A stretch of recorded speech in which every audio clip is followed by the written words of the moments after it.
Ladies and gentlemen, hello and welcome back once again to Future Proof, the world's first made-for-TV webinar series. I love this idea. Folks, check your local listings. We're in a half dozen markets around the country now with Future Proof, a show about how today's technology is shaping tomorrow.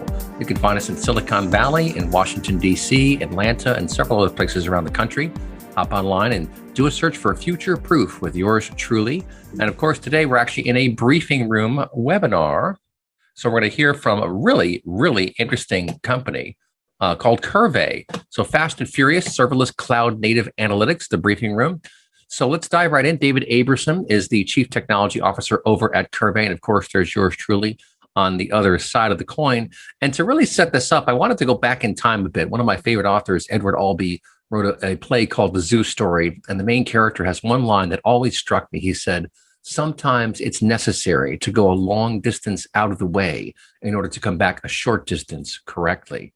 And his point, I think, was to get perspective on things. And so when I think about where we are in the evolution of analytics and data, and also in the context of enterprise computing, I see us at the beginning of a fourth major wave, a fourth generation of enterprise computing. And I'll explain that throughout these next few minutes.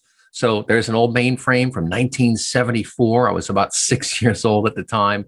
That was the original computing paradigm, was mainframe, right? And it's still here today. Mainframes have a very, very long tail. I did just today a search to see mainframe COBOL developer jobs in Pittsburgh, Pennsylvania, and there's 100 more on top of the 3 that are listed here. So mainframes are absolutely still rocking and rolling. In the technology world, you always have this really long tail. So no doubt on-prem data centers are not going away anytime soon. I always joke that the rumor of their demise has been exaggerated, but nonetheless, the future is cloud. But I'm talking about the history, so where we've come from, where we're going. Well, look at this. IBM Systems Business Unit reported $1.4 billion in revenue, up 4%. You can look this up online from blocks and files. So mainframe is rocking and rolling. The Z series is doing just fine. $1.4 billion in revenues, not too bad. It's still out there. It's everywhere. But again, it doesn't mean it's the future, but it's going to be around a long time. So that was phase one. What's phase two was client server. And for those of you who've been around long enough, you remember when you would go buy some application, you'd go and check the operating system, and there would be the Mac OS, a Linux version, and then like 12 different variations of Windows. And I think this is a big reason why IBM threw $1 billion into Linux to harden it as an enterprise operating system, because Microsoft kept pulling the wool underneath, or pulling the rug from underneath them and causing trouble. Because when a new OS comes out, you have to recompile, you have to make some changes, recompile your software to work in these different operating systems. Well, that was just a big pain in the you-know-what. And it caused a lot of friction and a lot of time and a lot of money for these companies all to stay on top of this and to deliver their wares. So client server was a huge period of time. I mean, you could argue that's from the late 80s all the way through the 90s into the aughts. And then, of course, what was happening is the early cloud providers were coming out. There's little Mark Benioff. And you can look at the revenue these guys are making in 2005, 176 million. In 2020, 17 billion. That's a lot of money. That's a lot of revenue. And they were really the poster child for software as a service. Remember, they used to call it application service providers, ASPs. I once asked on a radio show, one of the guests, what's the difference between an ASP and software as a service? He goes, SaaS works. I think he was being kind of a smart aleck. But the point is, these were the early days. And there were lots of different offerings out there, lots of cloud-based offerings, but they were all sort of bespoke, and they were fairly clunky compared to what we have today. So this is phase 3, right? Early application service providers, the third major generation of enterprise technology, especially in the analytics space. Well, of course, Amazon Web Services, this is from Wikipedia, back in 2000 to 2005 was that first period. And I highlighted this one section here that's really kind of interesting.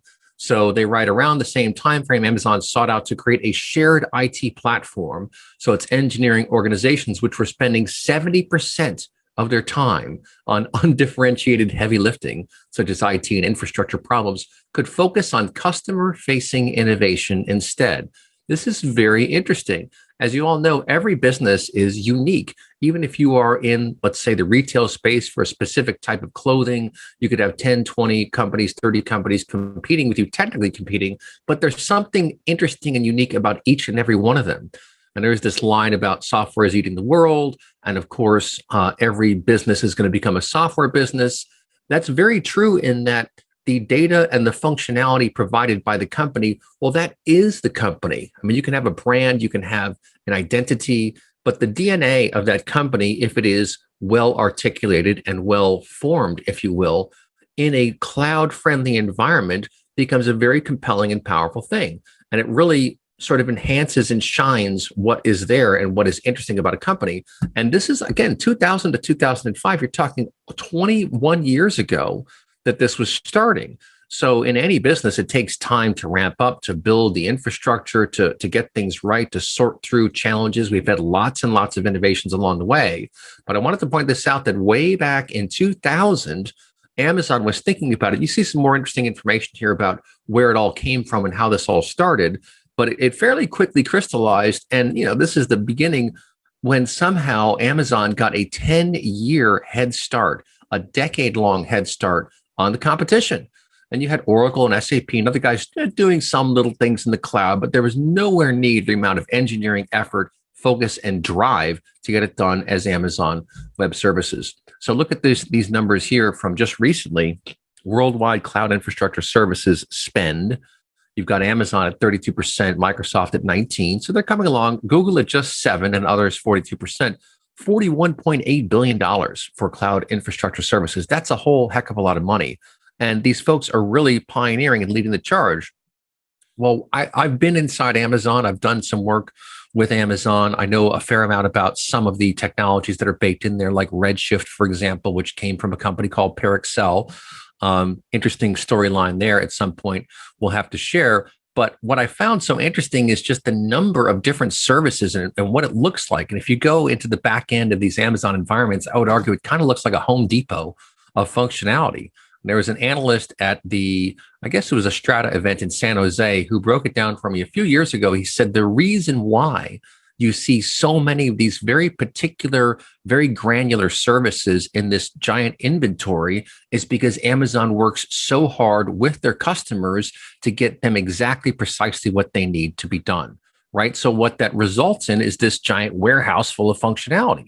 Well, what I see happening here, this is the fourth major wave in enterprise computing, it seems to me. And I'm an analytics guy, so I'm always looking through the lens of data and analysis.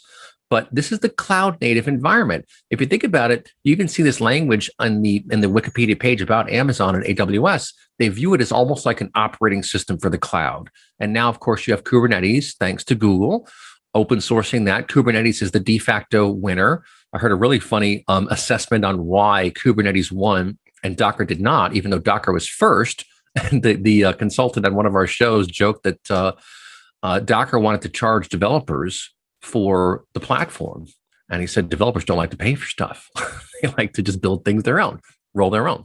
But at a certain point, you do want to buy, right? You don't want to always build everything, although some development teams do want to do that. But the point being that Kubernetes won, and now it's everywhere. And that's another sort of big foundational component of what you see in this cloud native universe. Well, just think about if you can leverage core services provided by Amazon Web Services, which now has 21 years of delivering these kinds of solutions, they're about as bulletproof as you're going to get. Yeah, they have downtime. Everybody has downtime now and again. There are some glitches here and there, but this stuff is bulletproof. And another great quote from a friend of mine, Mark Madsen, once noted that it takes 10 years of a database in production, 10 years, to find the edge cases that will crash that database. So these folks have had 21 years now building out from this core to identify all sorts of issues along the way. And again, now imagine if you had a service layer that allowed you to better understand what those functionality bits are and when to use them and how to weave them together to pull all kinds of data, not just traditional structured data, but unstructured data, all kinds of things into the unique mix that is your business. And then you could use those baked in services at Amazon, only pay for what you need, because you could have a serverless architecture. We'll talk about that. And then that is the power, that is the engine that you're using. So it's almost like you're renting an M1A1 tank whenever you need it to crawl across the country and blow stuff up. It's amazing. And I think this is why we are standing on the precipice of a whole new generation of enterprise technology that is cloud native, that is cloud delivered, and that is managed and has all these powerful services underneath that are delivered to you through a nice user interface. And with that, I'm going to hand it over to my buddy, David Abramson. David, go ahead and share your screen, and let's take a look at what you folks have built. And folks, feel free to send questions in at any point in time. With that, take it away, David Abramson of Qrvey. Great. Thanks, Eric, so much. And I think, some great points in the introduction. I like the analogy of comparing Amazon to sort of the Home Depot, all the different components and services that you can take advantage of. And that's kind of exactly what we've been able to do here at Qrvey. So just a quick introduction. My name is David Abramson. I'm the CTO here at Qrvey, and we are an embedded analytics platform, really specializing in embedded analytics for SaaS application providers. So anybody who's building software and wants to integrate and embed business analytics capabilities directly into their SaaS products or software offerings, that's really what the Qrvey platform is designed and all about. And we've actually been in the embedded analytics space for quite some time. Myself personally, along with many of my colleagues here at Qrvey. And when we thought about the landscape for what was possible in terms of embedded analytics, we really looked at sort of the power of what's available in the cloud ecosystems, particularly the public cloud ecosystems like AWS. And so that's really where we are sitting today, at kind of that intersection of the rich BI and analytics capabilities, targeted at folks who are building custom applications in the cloud, specifically for AWS services. And part of the reason why we're doing what we're doing is because embedded analytics is such a compelling way to enhance and improve software. Not only can it offer opportunities to grow revenue of software solutions, you can get your customers more engaged, you can create really compelling product differentiations. But with the power of the cloud, what we're really doing is we're looking at how to improve upon what has been an existing set of functions and capabilities for some time in sort of this legacy business intelligence, business analytics space. But those tools really not optimized or built for SaaS applications or for the current model of architecting solutions within the cloud, either because those models are way too complex with all the different servers and configurations and people required, or they're just incredibly expensive because of all the hardware and other capabilities that would need to be involved in deployment and how you're working with those. So, the old way of doing things, we were in that world for a long time before we started Qrvey. And it just required too many complex systems, too many solutions, didn't scale, required detail experts in every different function in order for things to get working correctly. And when we looked at what was possible with the cloud, we thought, what if there was a new paradigm, a new way we could approach this and really target what the needs of software developers and SaaS applications wanted in terms of an embedded solution for analytics. And so we looked at it both from a functional standpoint, providing not just analytical capabilities, but also bringing in additional functionality around automation, but also really thinking about how architecture is such an important part of how we want to deliver modern software products and software tools out to users today. So, the old way, and probably many of you are familiar with the model, the server-based model, requiring dedicated hardware, doesn't scale very easily, can be very expensive to manage. If you need to fix something, maybe it requires a lot of downtime. If you need to add a bunch more users, you got to add more servers, you got to scale fairly manually, and it can be very costly, not just from the hardware costs, but also from a personnel and maintenance and management costs to get everything going. And so when you think about some of the new ways of getting there, sort of that new paradigm, as Eric talked about, is really this idea of cloud native. And really cloud native is not just about creating containers that run on a bunch of different clouds. It's really about leveraging the power of the services available on the cloud to create a unique way of delivering software, serverless, microservices, and built on top of some of the best technology available and the services of tools that public clouds like AWS can provide. And we'll talk about kind of what the architecture and what the types of services look like that allow us to get to not only a new way of architecting solutions, but also a great way to reduce costs. And obviously, costs can be very important. One of the major reasons why you would go into more of a serverless modern architecture is because of the overall cost savings. We've actually done the analysis and comparing to the old way or the traditional way of doing things, the modern serverless microservices architecture can save huge amounts of money in infrastructure costs. And that's something that's going to be incredibly important when you're looking particularly at embedded solutions to be able to tackle the business intelligence and business analytics and data challenges that you have within your applications as you grow, as you add users, as you want to add new flexibility and capabilities. The infrastructure cost is going to be a huge component that you're going to have to factor in when it comes time to picking the right solution to deploy your products. And so with Qrvey, what we've done is we've created a platform that allows you to sort of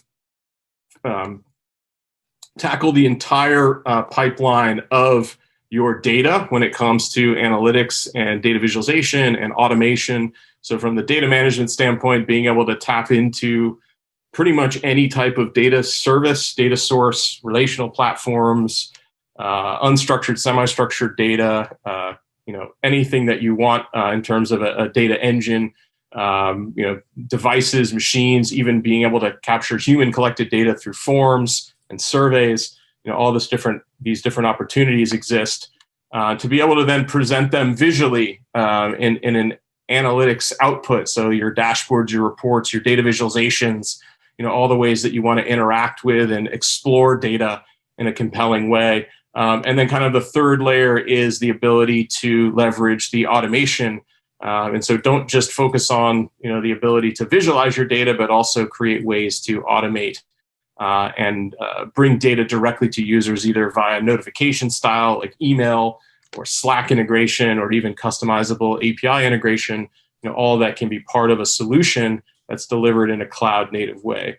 And so at a high level, the way we've been able to deliver the functionality and feature sets of Qrvey is really by harnessing the power of the cloud native capabilities on the AWS ecosystem. And so this is just a kind of a high level view of the overall cloud native architecture that the Qrvey platform is in fact tapping into. When you think about serverless solutions, kind of all starts with that API gateway of accessing content, and then all of the interactions being orchestrated through a combination of serverless Lambda functions, microservice containers, and then various data storage mechanisms, usually either file system style storage like an S3 bucket or NoSQL, and robust sort of document storage models like a DynamoDB or an Elasticsearch type of service. And so the Qrvey platform is really leveraging all of these different components to deliver a rich set of analytical visualization and even no-code capabilities, but tapping into the full breadth of the power that exists on the AWS ecosystem. And the other thing I'll also point out is the architectural decisions that we've made with this new paradigm allows us to even bring in a whole bunch of AI and machine learning services as part of the platform. So instead of reinventing the wheel and developing our own sort of comprehensive natural language or even image recognition, we've been able to tap into the best of breed services that already exist within the AWS ecosystem. Tools like the natural language comprehend service, the image and video processing of the recognition service, and other tools that exist for us to leverage as part of what we can deliver within kind of the AWS ecosystem that exists. And the other aspect of the Qrvey platform that's quite unique is the fact that all of these services, when we package them up as part of the Qrvey platform, are in fact going to be deployed into our customers' own AWS accounts. So you can deploy the Qrvey platform into the AWS region of your choosing. If you need to run it for your North America clients, you can deploy it all into North America regions. You want to deploy it into European or South American or Australia or Asia, Singapore regions, those types of things. All of these services can be made available both for localized delivery of content or for failover and redundancy purposes. Because again, not just harnessing the power of all of these different capabilities, but doing so in a way that packages it up and deploys it into your own AWS environment, so you get to take advantage of the serverless architecture that the Qrvey team has been able to create and build out as part of our platform product. Yeah, and real quick, I just wanted to comment on that. I think that's probably such an excellent way to describe what you have here, just referencing the natural language processing capabilities, which of course are going to be improved over time as Amazon refines these services. You're still using them, but you get the latest and the greatest, and it's all baked right inside of your own account, right? Absolutely, and I think that's a really important point because these services are constantly being invested in and improved by the AWS team.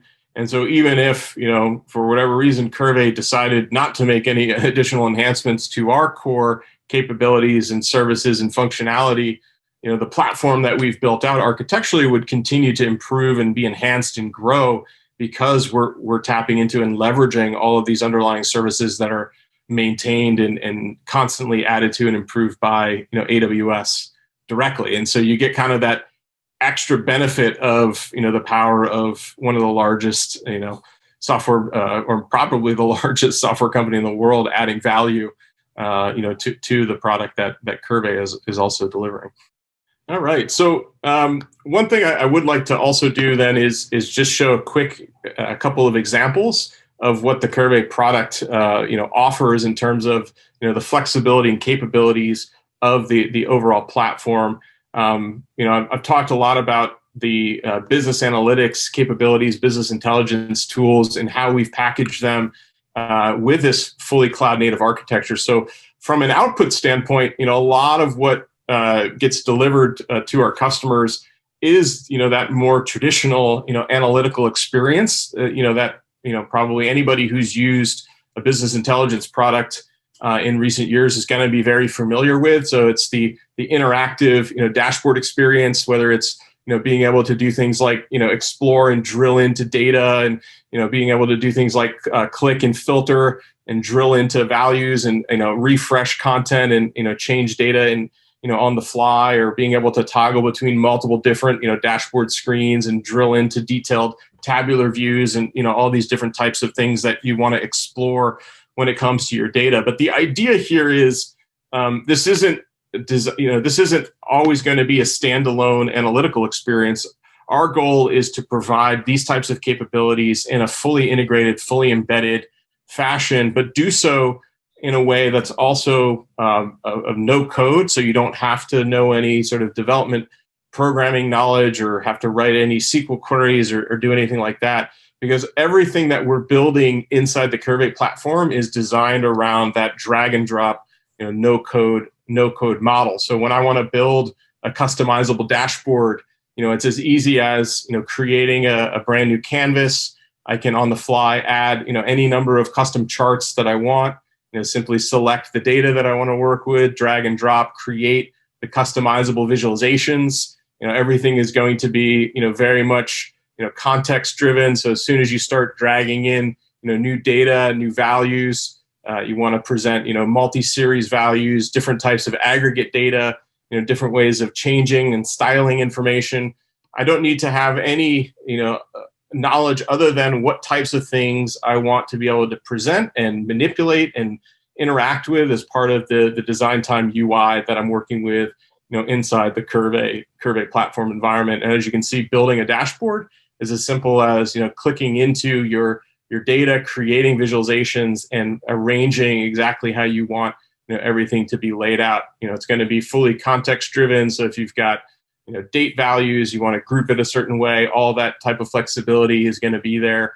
And again, no coding required, just the drag and drop model and paradigm for creating these types of customizable controls, visualizations, and the like. Everything is incredibly interactive. So if you did want to build some interactive sort of drill down filter style behaviors, you want to link to other applications, you want to create drill path paradigms for all the data and details, you can easily create and construct all the different interactions that you want to have as part of the the design time view or the runtime view that you're going to be exposing out to your users. So the quickness and the agility and the ease in which I can create and model gives us that flexibility. But the other aspect of the Qrvey platform that makes us very unique is the fact that everything is 100% embeddable.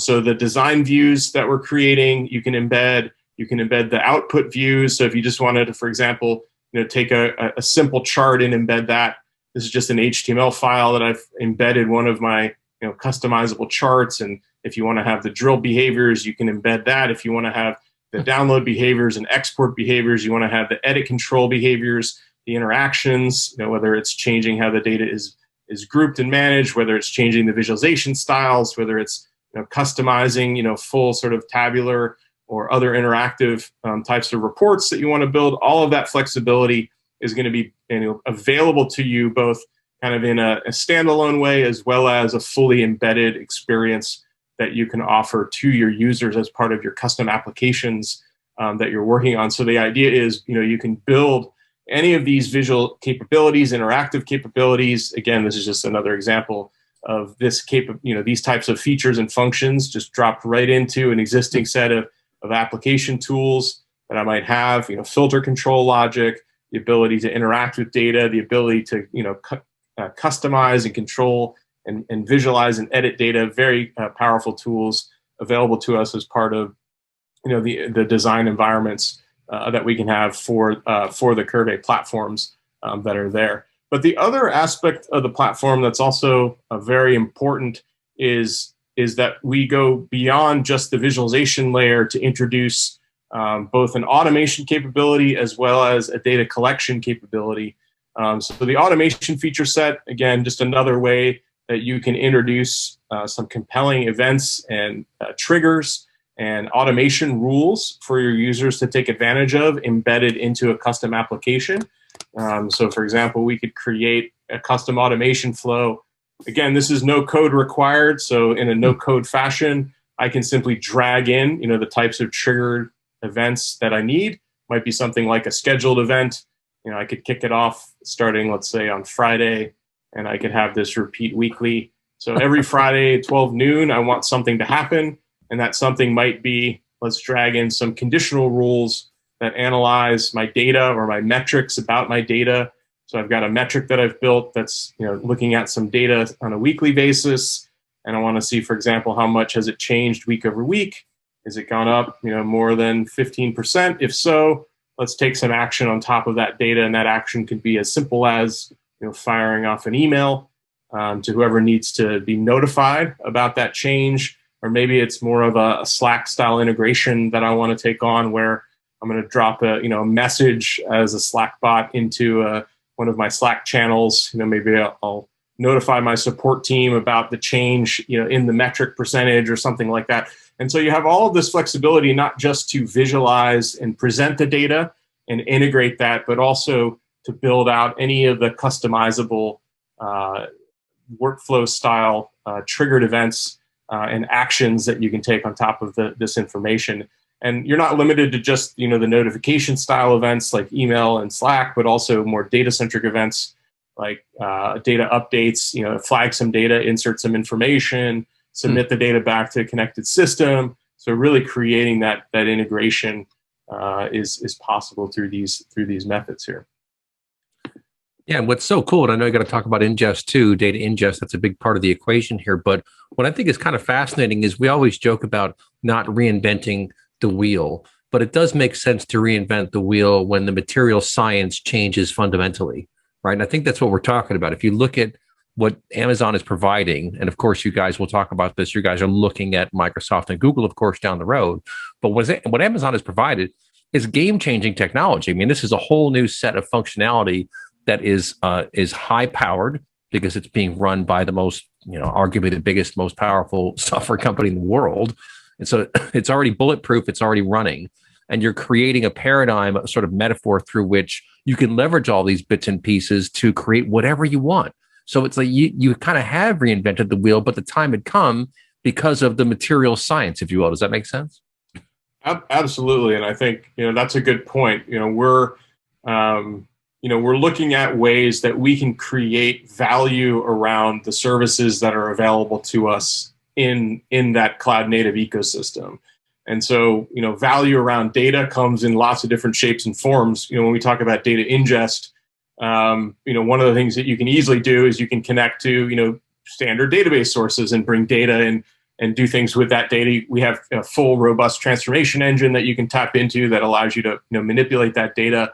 But the other part of the equation is the ability to work with non-traditional data and also augment and transform that data in very compelling ways. So non-traditional data might be things like different types of files, including hierarchical and nested JSON documents, or data coming off of file system types of information, or S3 buckets that you've got as a data repository or a data lake, and you want to load that information in. But in addition, one of the other interesting functional layers that we've been able to include is this idea that there's a lot of data that can be leveraged directly from users. And so that's where we created this additional option for data ingest through our web forms paradigm, the ability to actually capture user information and user data and use it just like you would any other data source data.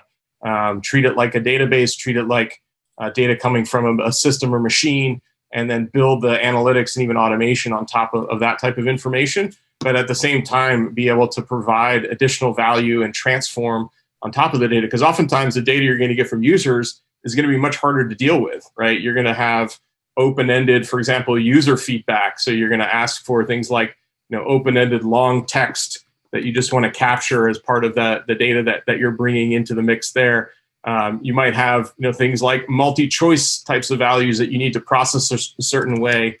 And these values are going to be things that users choose, but you may also want to have some logic associated with them where they can type their own answers, or they can pick multiple selected values. Or you might decide that based on what they enter, I'm going to ask some follow-up questions, specific follow-up questions that track this branch of information that we're pulling in. So very easily we can, as you can see, just point and click.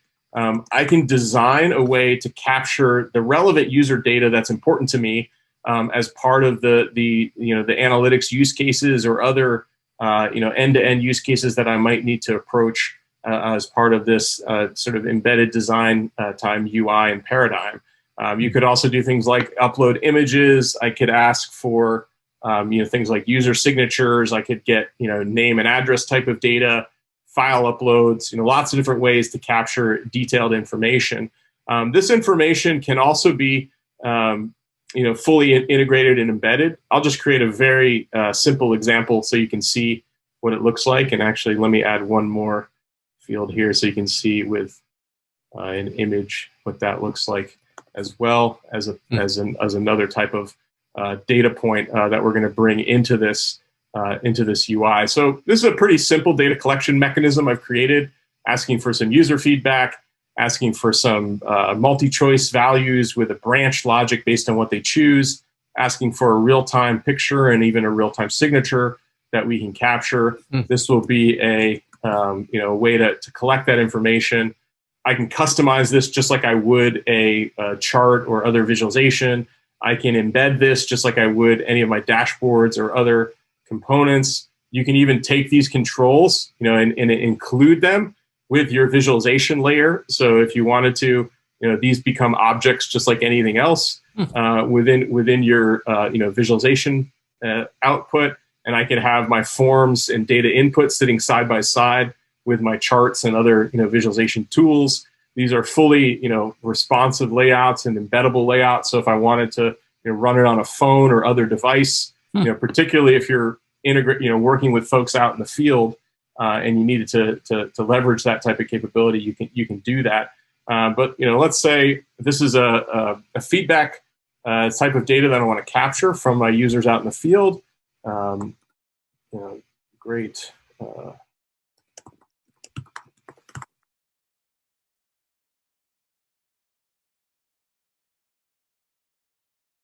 right, so we can create whatever we want as part of the questionnaire. We have our logic. So when I choose something, we'll have our branch. I pick the first value.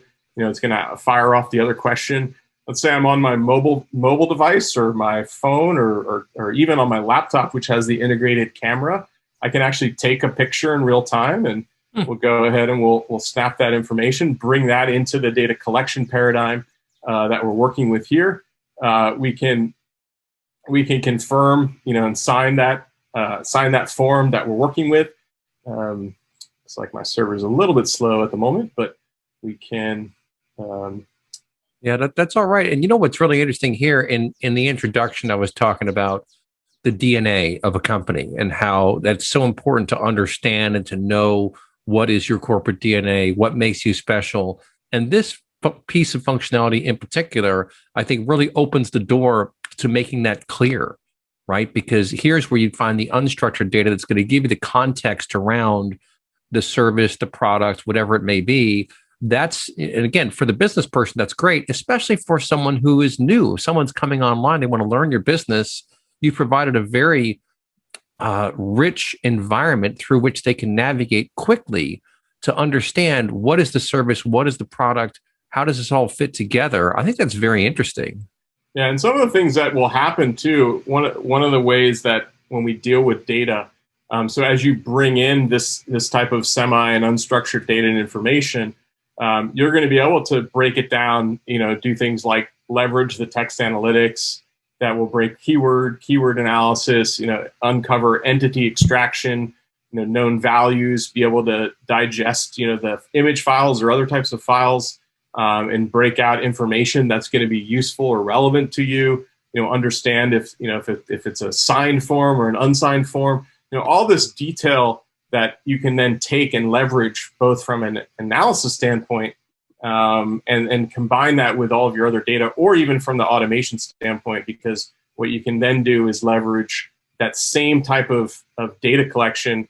And instead of using, for example, the trigger, let's just take that form that we're working off of and use those data points. So if we've got some feedback that we want to analyze by keyword or by sentiment or all the other information, we can build that logic into the processing of the automation layer, and then that becomes, again, part of the richness of that end-to-end data process. So visualizing data or capturing data, visualizing it, and then even being able to automate around that data and information is part of what the Qrvey stack and all those different services that we're tapping into. Going back to the architectural paradigms that we're able to tap into.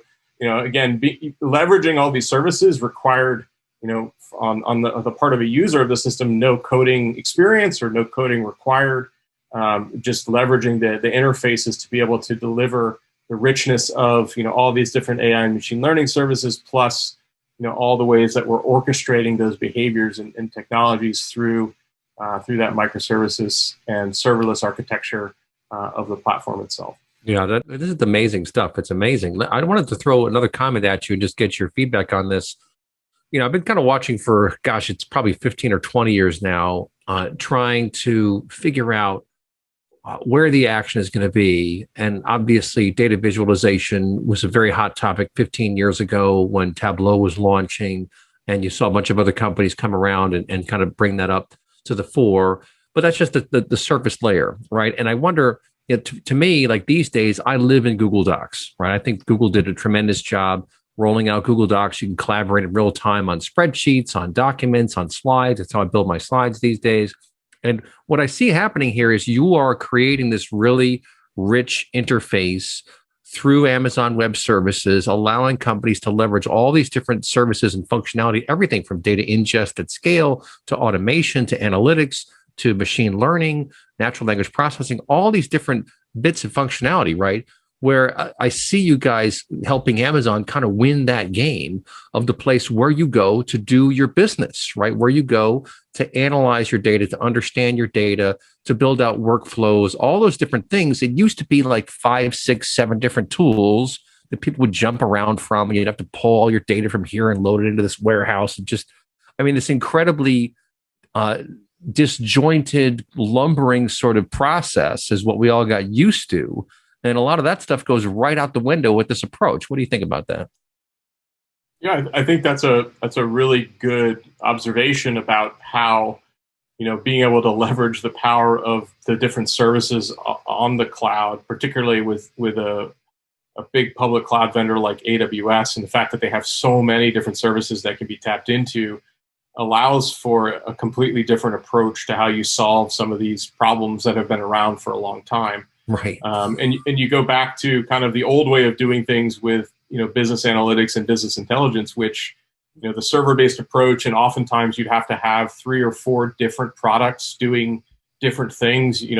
Probably right. A completely different data warehousing product to support data scalability, to a completely different visualization product to support the custom visualizations, and you might have to have different types of users working with those different types of products. And so all of those different components, and then scaling all those and managing and building up the architecture for all those, was really the big challenge and burden of sort of the old way of doing things, or the legacy way of delivering this type of business analytics and business intelligence sort of capability. And so by us, kind of looking at how can we approach the problem from a very different angle. And really, it's all about, for us, architecture, because the model that we've chosen, tapping into the power of these different services, bringing them together in a compelling way that solves for these business problems, means that we can scale, we can add best-of-breed solutions where they're needed, we can deliver this value at a significantly reduced infrastructure cost, and also, continue to add very, very rich functionality into the platform, without having to, again, spend lots of cycles, either building it ourselves or going off and trying to integrate other third-party products and all these other different things that you'd have to do with some of the legacy solutions. So, the architecture has really changed the game for what we can do, and what software companies in general can do when it comes to delivering functionality and value within their products.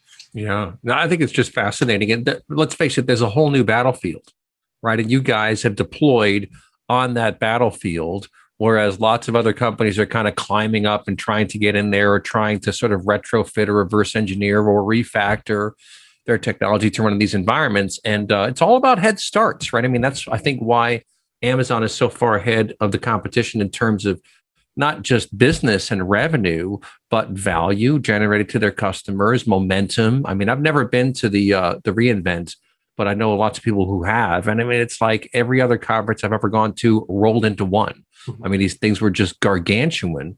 And it speaks to where the market is going. And it's a really big deal. We've got a number of good questions from the audience, so I'll throw some of these over to you. One audience member is asking about OLAP and how does OLAP fit into the need for flexible data exploration and discovery. And it's just another component you can bring in, right? Yeah, so I think, OLAP, very specific to the type of data model that you want to look at. The Qrvey architecture is a little bit different from that sense. We have our own very robust Qrvey data engine architecture that's built on top of a couple of different key services within the AWS ecosystem.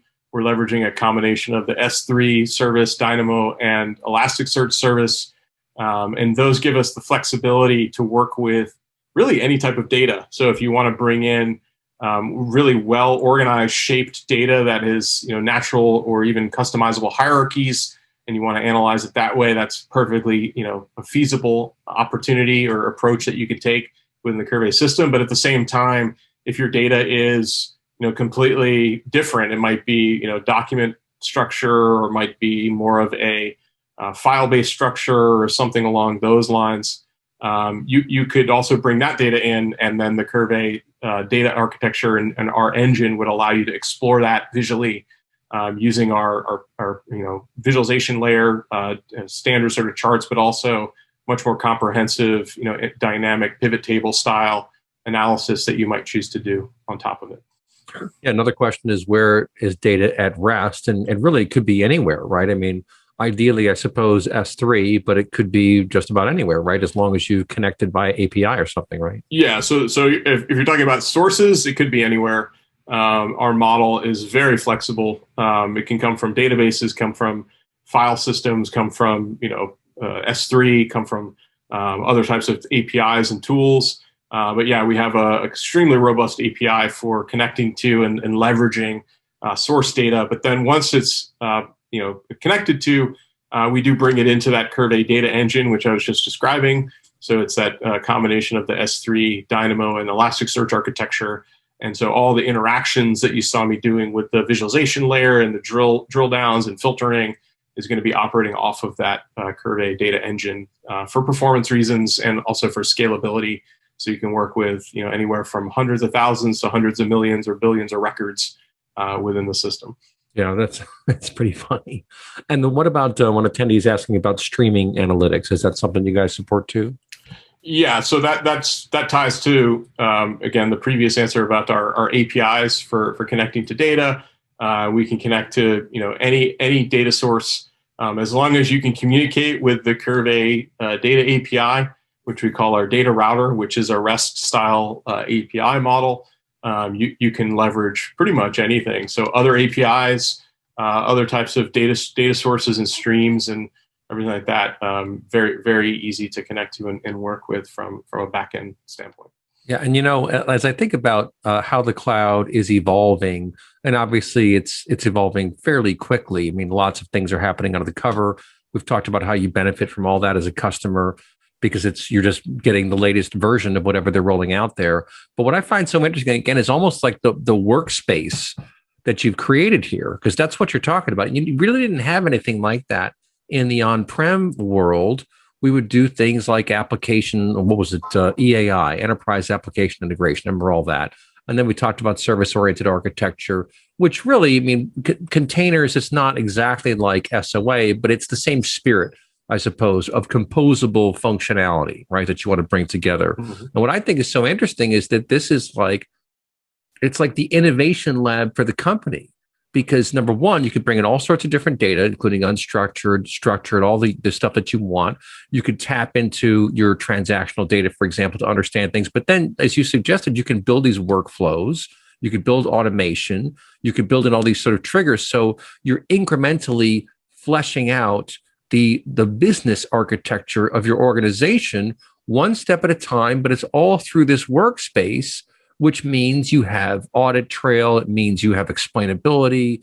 It means you have, some way to manage that environment.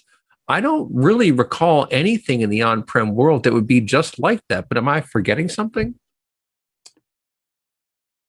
No, I mean, a lot of what we're doing would not be possible, in an on-prem type of setup because of the nature of the flexibility and the architecture that's feasible when you go into a cloud native type of solution. In fact, even just going back a handful of years, a lot of what we're doing today wouldn't have been feasible probably 6-7 years ago.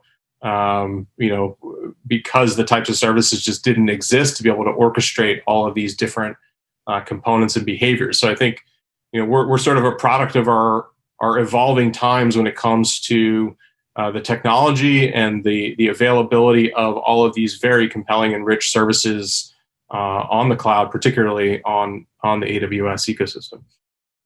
Yeah, that's fascinating. And this is kind of a curveball question, I suppose. But as I look at ERP and the big guys like SAP out there, and of course Oracle and some of these other folks, with SAP, they're trying to tell their customer base, look, you're going to have to go into the cloud. S/4HANA is the future. They've set 2025 as the time at which that's going to happen.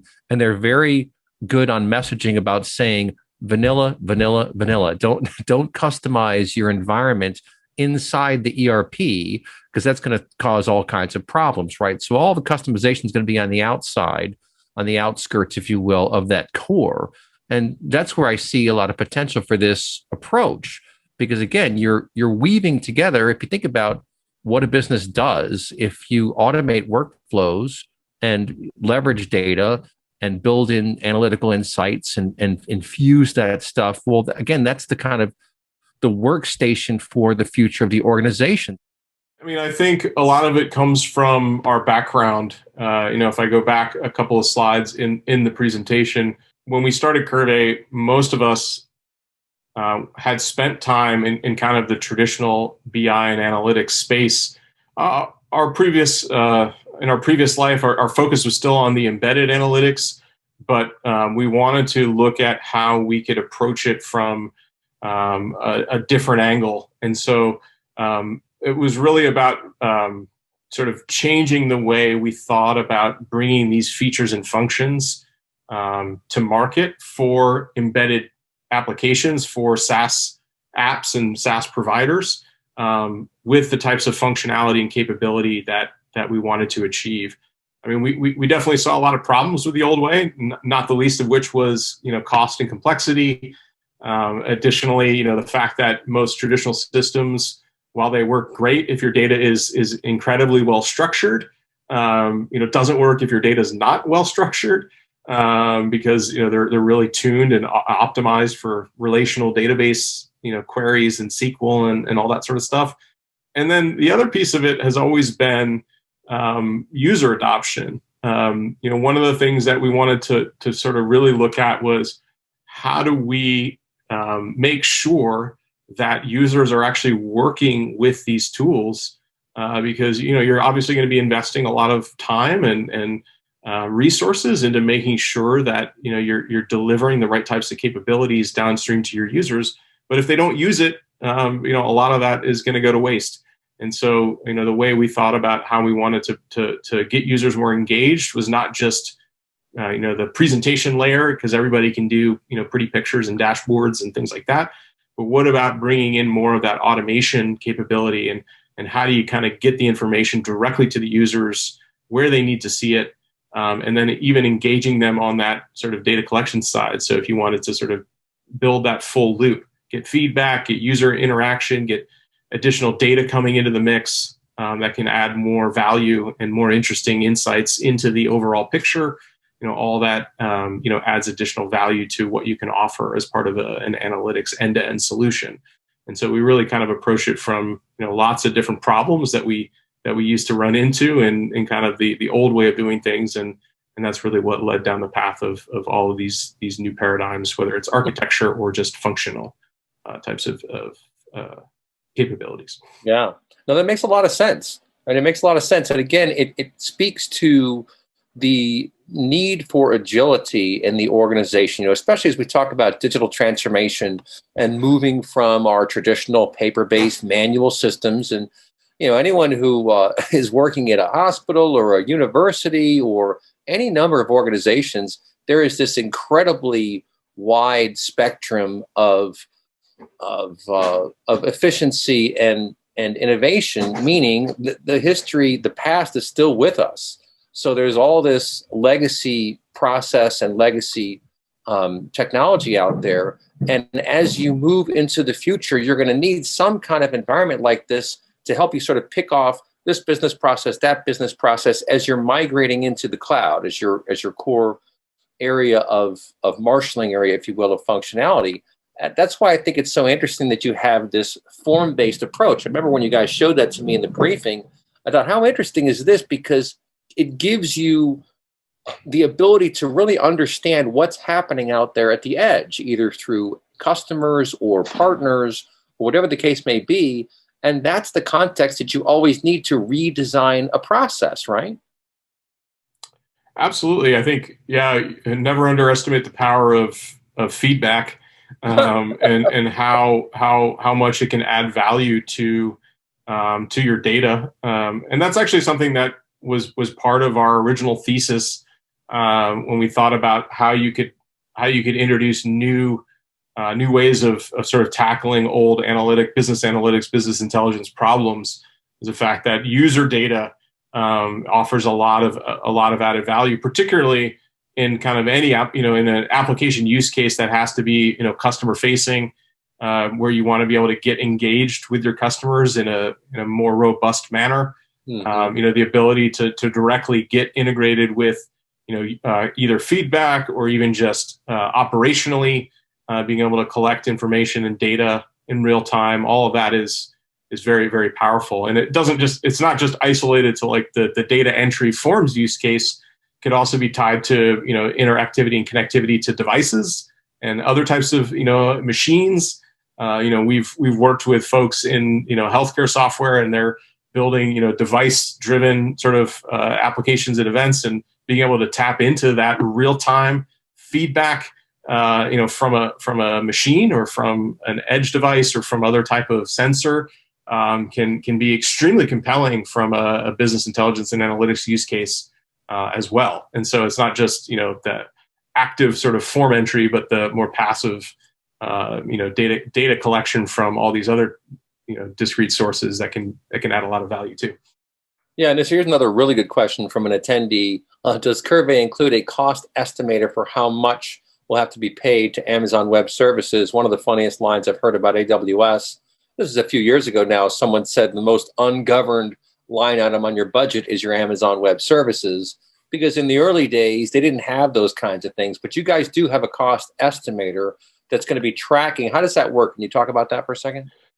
Yeah, so at a high level, serverless architecture is sort of pretty easy to think about when it comes to infrastructure costs, because you really pay for what you use. Now, a lot of times when you have complex applications, you're not necessarily always sure what you're using.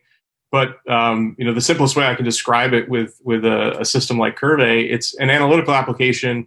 There's a fixed cost, which is always going to be your data. So how much data you're working with is always going to be kind of a fixed amount, and that's pretty easy to calculate based on the volume of data that you're working with. And then you've got your variable cost, which is how many of the other services you're going to use that are all serverless from the Qrvey architecture standpoint.